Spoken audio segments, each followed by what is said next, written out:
Hello, sandali tsaka yung microphone. Nababasag ang boses ko. Hello. Yan. Hello. Yan, okay? Hello at good morning, good afternoon, good evening sa sign na Sagittarius, Leo, Aries. Okay, Lola Baby, nagpapakilala, isang like, subscribes, and share.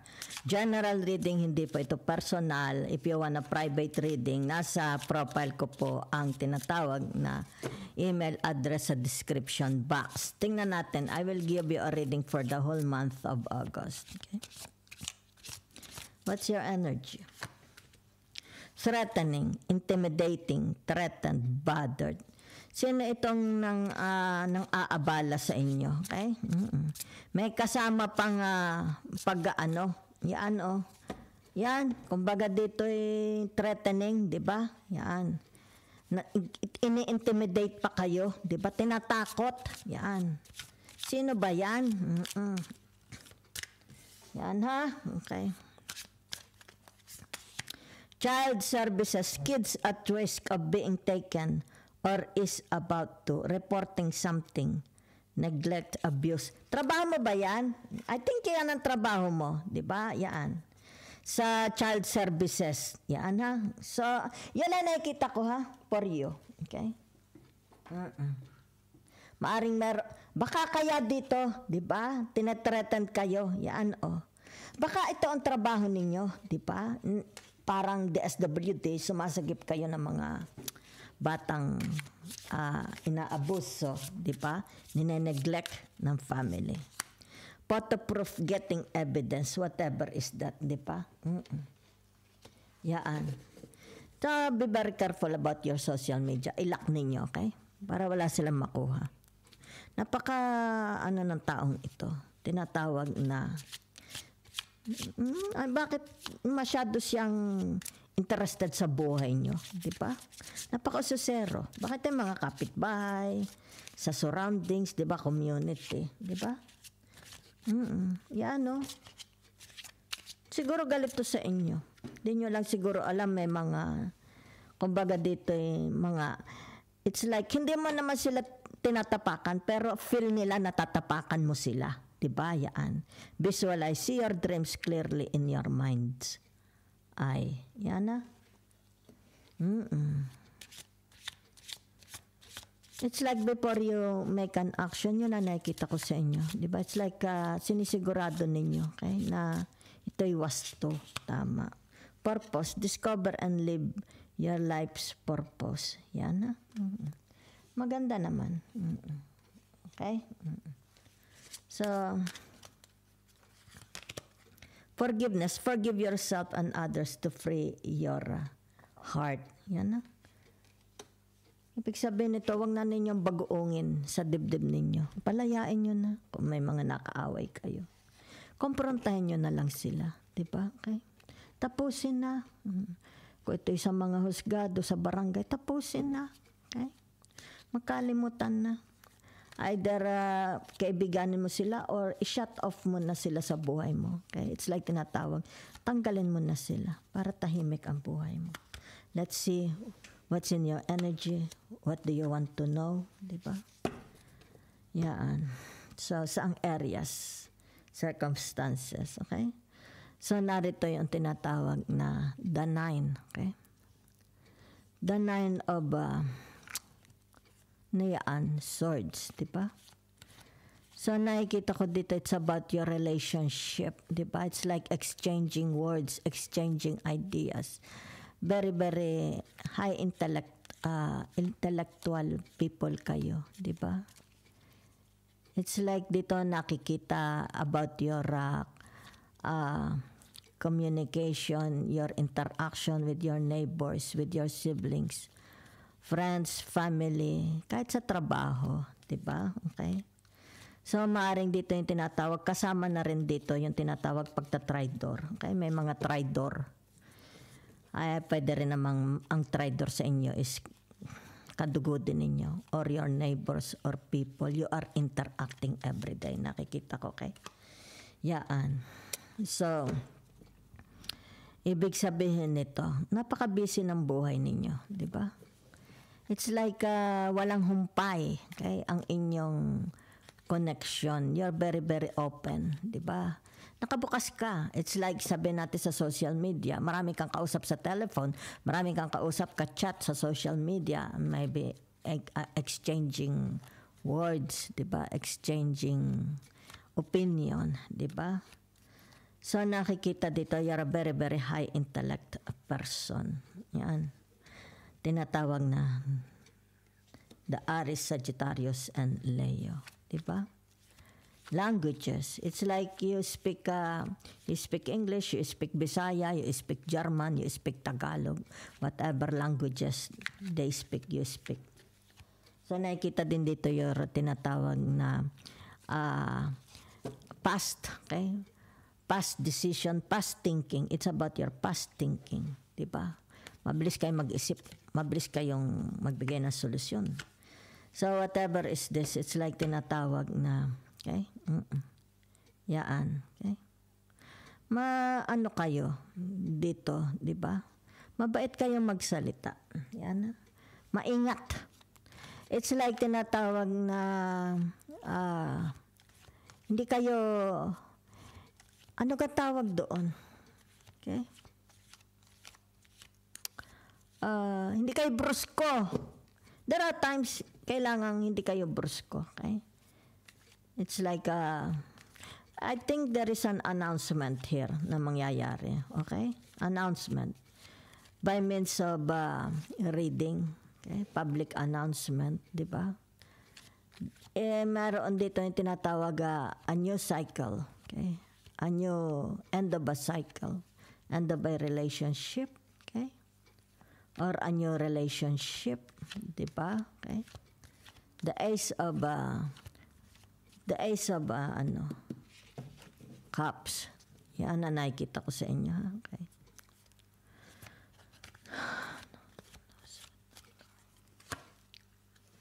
So whatever is this? Yan on. It's like meron ditong celebration, okay? Family celebration, exchanging words, greetings, di ba?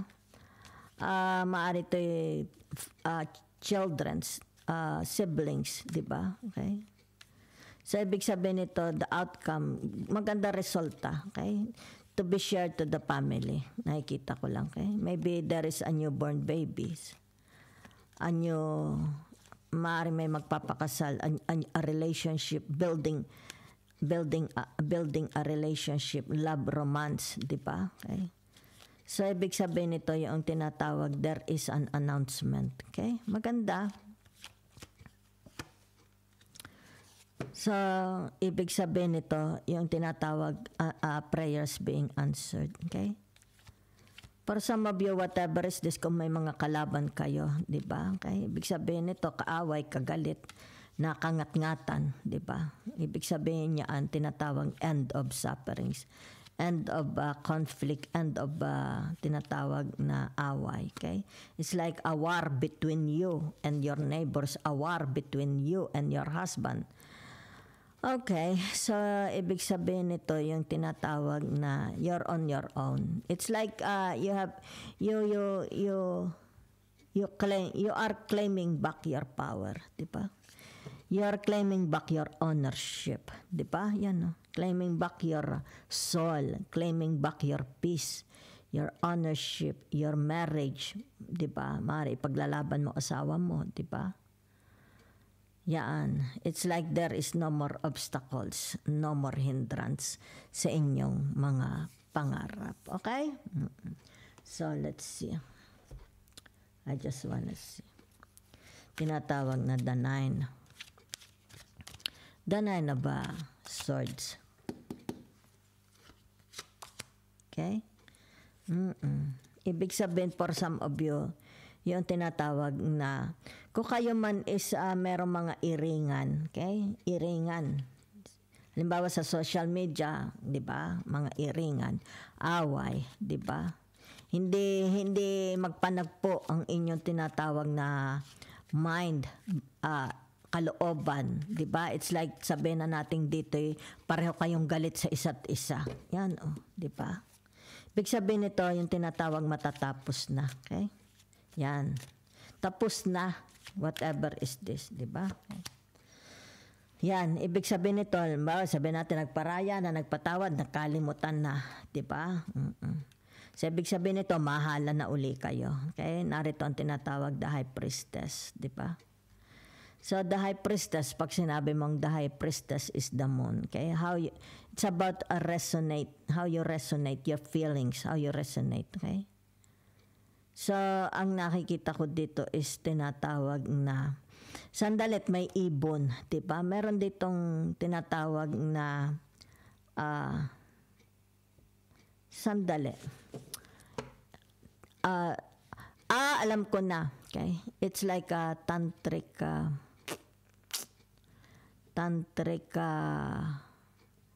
natawag doon, attack. Okay? Tantric attack. Okay? It's like tinatawag dito, your psychic, okay? Your psychic power is nakukurap. Di ba? Nakukurap ang inyong psychic power. Maybe you are angry. Maybe under stress, okay? Yan. Ito yung tinatawag na tantric attack, okay? So, for some of you, hindi na kayo nagiging very reasonable, okay? Maaring dito yung tinatawag na they push your button, okay? Somebody push your button. Yan na, okay? So, ito yung tinatawag na kumawala, okay? Very, very peaceful, kumawala, okay? Kasi somebody triggered, okay? So, it's no more tinatawag na their intuition. Okay? So, whatever is this, magkakaroon dito ng the end of sufferings, di ba? Maybe graduation, di ba? Baka tapos na sa pagpapaaral sa mga kapatid, di ba? Okay? So, meron na dito yung tinatawag the end of chapter, the end of war, di ba? The end of shortages, diba? So, maaari ito sabihin na natin meron ditong tinatawag na accomplishment. Okay? Merong accomplishment nangyari. Okay? So, feeling, yan, whatever is this, it's about sharing, filling their cups, diba? It's like serving. It's like sabihin na natin pagpapakumbaba. Okay? Meron dito nagpapakumbaba. Diba? Showing. It's like tinatawag na by showing, okay? Action, diba? It's like sabihin na natin kung gusto mong lumapit sa kaaway mo, diba? Yan. Kung talagang pinatawad mo ang kaaway mo, you will come. Yan. Pupunta ka sa kaaway mo para halikan mo, diba? Kasi narito ang Ace of Wands, diba? Maapoy, diba? Yan. It's like tinatawag, prove it, diba? Na talaga, it's like tinatawag babaw ka, di ba? Either is this you or them, di ba? Meron dito. It's like yayakap sa kalaban, di ba? Okay. The star, okay, yan oh. Whatever is this, di ba? Okay. Answers prayers, it's like tinatawag no more guilt, no more haunting, di ba? Yan. Someone is coming to love you again. Someone is coming to support you. It's like kung mababa ang iyong spirituality. Okay? Someone will come to boost you para dito yung tinatawag na mabuhay ka uli. It's like para kang the death, di ba? Namatay. Yan.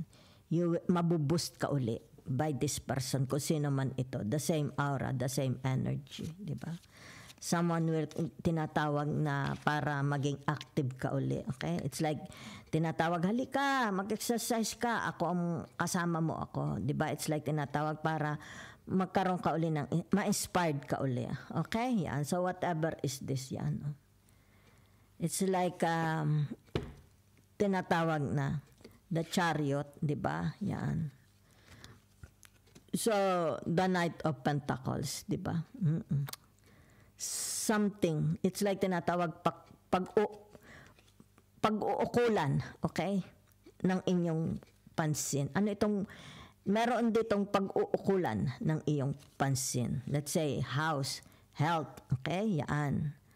It's like tinatawag ko anong problema mo dito, may problema ka ba sa bahay, 'di ba? Let's say sabihin natin ang bahay ko kailangan i-renovate 'yan, oh. 'Di ba? You will receive. Someone will send you money to renovate your house, 'di ba? Someone is sending you support, okay? Financial man ito, love, whatever. Kasi meron dito, 'di ba? It's like tinatawag your house, your office, 'di ba? Your profession, your health, 'di ba? Ibig sabihin nito, yung tinatawag rewards, 'di ba? It's like a gift will be given to you. Okay? So maganda ha. Okay. The Queen of Pentacles. Ibig sabihin nito, yung buhay mo is tinatawag sasarap na uli. Okay? It's like tinatawag this time wala na. Wala ka ng problema, wala kang away kahit kanino, 'di ba? So narito ang tinatawag na the Four of Pentacles, 'di ba? Yan, Four of Pentacles. It's about you and them. Okay? Yan. It's about your work, 'di ba? So for some of you nakikita ko dito, tinatawag na it's like hindi enough ang hawak mo, 'di ba? Yan. Kasi narito ang tinatawag the Eight of Swords, 'di ba? Meager, kulang, 'di ba? Let's say sabihin natin kulang ang ebidensya, kulang ang pera, 'di ba? Kulang. Kung ano itong kulang na ito, okay? Hindi enough para halimbawa sabihin natin sa kaso para yung kaso manalo, hindi enough. Kung ito'y pera, hindi enough ang pera mo para makasurvive ka, 'di ba? Okay?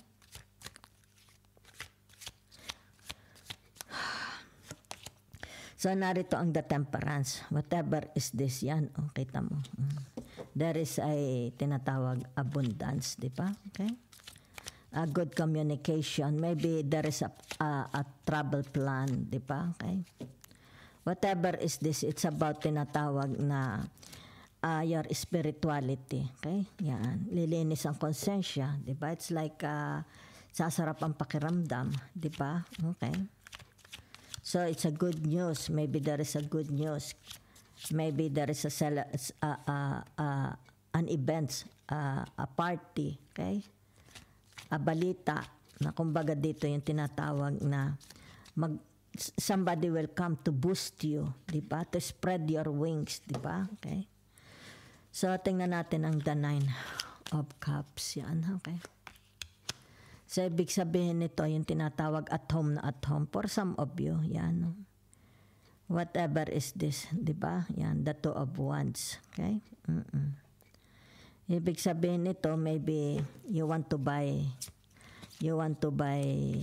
a house, you want to buy a car, you want to buy a jewelry, okay? Or you're looking for a baka gusto mo mag-put up ng business, di ba? Okay? Something, di ba? Or you are reading, sabihin na natin, the world magazine, di ba? It has something to do about reading. It's about knowledge. It's about expansion, mind expansion. It's like tinatawag up to date. Up to date kayo sa balita, di ba? Up to date kayo sa mga nangyayari. Okay? Maybe you love to read, di ba? Or maybe sabihin na natin you want to go somewhere, di ba? You want a relaxation, a vacation, di ba? Whatever, maybe you want to buy a car, di ba? Okay?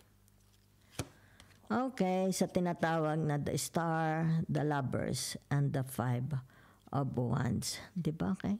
Whatever is this, magkakaroon na ng ending. Wala ka ng kaaway. Asawa mo man ito, kapatid, anak, kapitbahay, community sa trabaho, kaibigan, di ba? And the Chariot to the Knight of Pentacles. So, meron ditong tinatawag the Hierophant, di ba? Ibig sabihin nito, provision, abundance, okay? Maybe in your finances, situation sa bahay, love relationship, marriage, di ba? health, kasama na ang health, di ba? So, ibig sabihin nito, psychologically, di ba? Magiging very, very stable ang tao na ito, di ba? It's like tinatawag ditong haharvestin na, enjoying life, enjoying their garden, enjoying their living room, di ba? Enjoying their money, enjoying lifestyle, di ba? So, nakikita dito. Okay? So, ito lang po ha, sa ngayon. Yan ha, maganda. Okay? Whatever is this between you and them, matatapos na. Okay? So, for some of you, nakikita dito, you love to read. Okay? Maybe a Reader's Digest, a World, a Google, maybe gusto mong mahilig kang mag-Google, ano ang latest gadget, what is yung tinatawag, bagong kotse, bagong frigidaire, bagong living room, or maybe you want to go for a relaxation, a travel, going to the seaside, diba? Enjoying your life, changing your lifestyle, diba? It's like tinatawag pampering yourself, diba? So maybe it's about your spirituality, it's about your soul, diba? Deepening your religion, deepening your faith, diba? It's more about tinatawag connection to God, diba? Yan. So whatever it is, ibig sabihin nito, it's about tinatawag accomplishment. Okay?